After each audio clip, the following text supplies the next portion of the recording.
साल 1965 में पाकिस्तान भारत पे हमला कर देता है, जिसका जवाब में भारत के तत्कालीन पीएम लाल बहादुर शास्त्री जी ने पाकिस्तान को मुंह तोड़ जवाब देने के लिए युद्ध का ऐलान कर देते हैं, जिसका जवाब में हमारे सेना लाहौर तक पहुंच जाते हैं। दोनों देश में तनाव को रोकने के लिए यूएन दोनों देश में सीज फायर का ऐलान कर देता है। सोवियत रूस दोनों देश के बीच शांति की बात करने के लिए आगे आता है और दोनों देश के लीडर्स को ताशकंद बुलाता है, जिसके लिए भारत के पीएम लाल बहादुर शास्त्री और पाकिस्तान के प्रेसिडेंट आयूब खान ताशकंद पहुंचते हैं और 10 जनवरी 1966 को दोनों देश के बीच एक पीस एग्रीमेंट साइन होती है। जिसके बाद रात को लाल बहादुर शास्त्री डिनर करते हैं और करीब 11 से 11:30 के बीच दूध पीते हैं। लेकिन रात को करीब 1 बजे शास्त्री जी को अचानक से बहुत तेज खांसी आती है, सांस लेने में तकलीफ होती है। शास्त्री जी अपने निजी सचिव जगन्नाथ शाह के पास जाते हैं और उनको डॉक्टर को बुलाने के लिए बोलते हैं। उनके साथ उनके पर्सनल डॉक्टर RN चुग थे, उनको बुलाया जाता है और जगन्नाथ शाह शास्त्री जी को उनके कमरे में लाते हैं और उनको पानी पिलाते हैं। उसके बाद शास्त्री जी अपने सीने में हाथ रखते हैं और बेहोश हो जाते हैं और शास्त्री जी की डेथ हो जाती है। बताया जाता है कि हार्ट अटैक के वजह से शास्त्री जी का मौत हुआ था। लेकिन अगर हार्ट अटैक के वजह से शास्त्री जी का मौत हुआ था तो क्यों उनका पोस्टमार्टम नहीं करने दिया गया? क्यों उनके शरीर काला नीला पड़ गया था? उनके शरीर में काटा हुआ निशान कहां से आया? क्यों उनके परिवार को उनके आखिरी दर्शन करने नहीं दिया गया? और क्यों इंदिरा गांधी जी ने कहा कि कोई भी इन्वेस्टिगेशन की जरूरत नहीं है? आखिर क्या है लाल बहादुर शास्त्री जी का मौत का राज? आइए आज की स्पेशल रिपोर्ट में समझने की कोशिश करते हैं।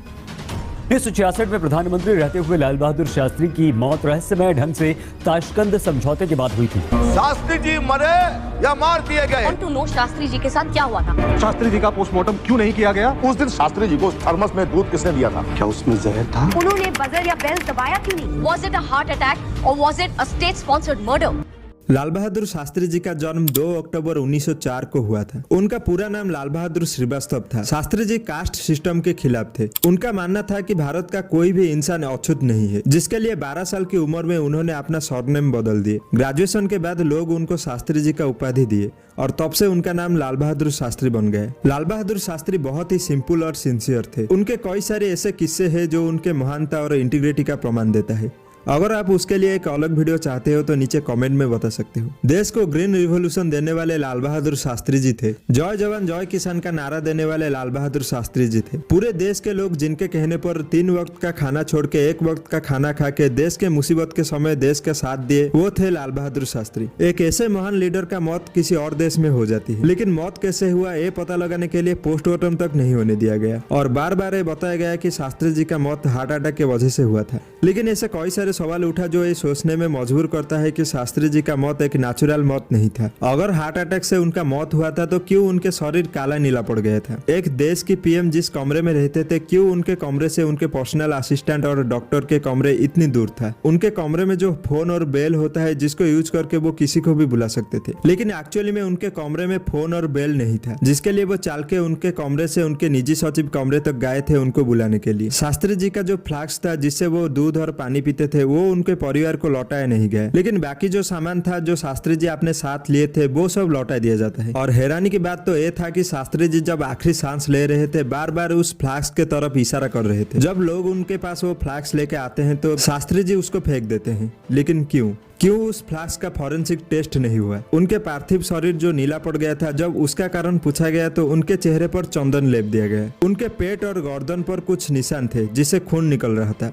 जिसका मौत हार्ट अटैक से हुआ था, उनके शरीर में ये निशान कहां से आया? इस घटने के कुछ साल बाद एक कमेटी बनाया जाता है और जो आई विटनेस थे उनको इस कमेटी में अपनी बयान देने के लिए बुलाया जाता है। उस वक्त केवल 2 लोग थे। एक थे डॉक्टर RN चुग शास्त्री जी का पर्सनल डॉक्टर और दूसरे थे रामनाथ शास्त्री जी के पर्सनल असिस्टेंट। जब ये दोनों को कमेटी में अपनी बयान देने के लिए बुलाया जाता है तो दोनों के अलग अलग जगह में एक ट्रक एक्सीडेंट में मौत हो जाती है। क्या यह भी एक कोइंसिडेंस था? उस वक्त रूस में जो इंडिया का एम्बेसडर थे TN कॉल, उनके कुक जान मोहम्मद उस दिन रात में शास्त्री जी के लिए खाना बनाया था, जो इस पूरी इंसिडेंट का प्राइम सस्पेक्ट था। इस इंसिडेंट के बाद रूस ऑफिसर उसको अरेस्ट कर लेते हैं, लेकिन हमारे सरकार ये बोल के उसको रिहा कर दिए कि इसका कोई भी गलती नहीं है, ये ईमानदार है। वही TN कॉल ही थे जो कुलदीप नायर, जो शास्त्री जी के मीडिया एडवाइजर थे, उनको बार बार फोन करके धमकी देते थे कि पॉइजन थ्योरी को मीडिया में नहीं आने देना है। और शास्त्री जी के मौत के सिर्फ 30 दिन बाद TN कॉल का प्रमोशन हो जाती है। क्या ये भी एक कोइंसिडेंस था?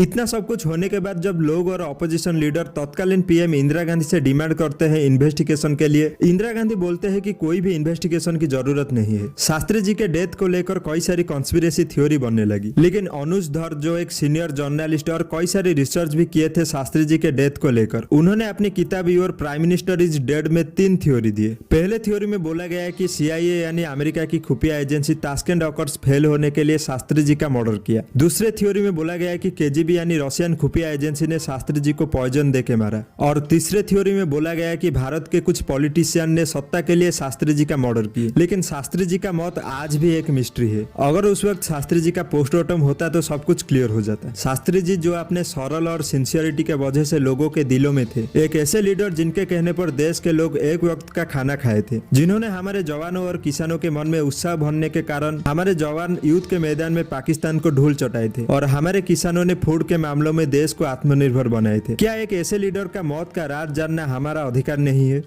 इस पे आपका विचार नीचे कमेंट में बता सकते हो। आशा करता हूँ आज की स्पेशल रिपोर्ट से आपको कुछ वैल्यू मिली होगी। वीडियो अगर अच्छी लगी तो लाइक करो और इसी तरह का स्पेशल रिपोर्ट्स के लिए चैनल को सब्सक्राइब करो।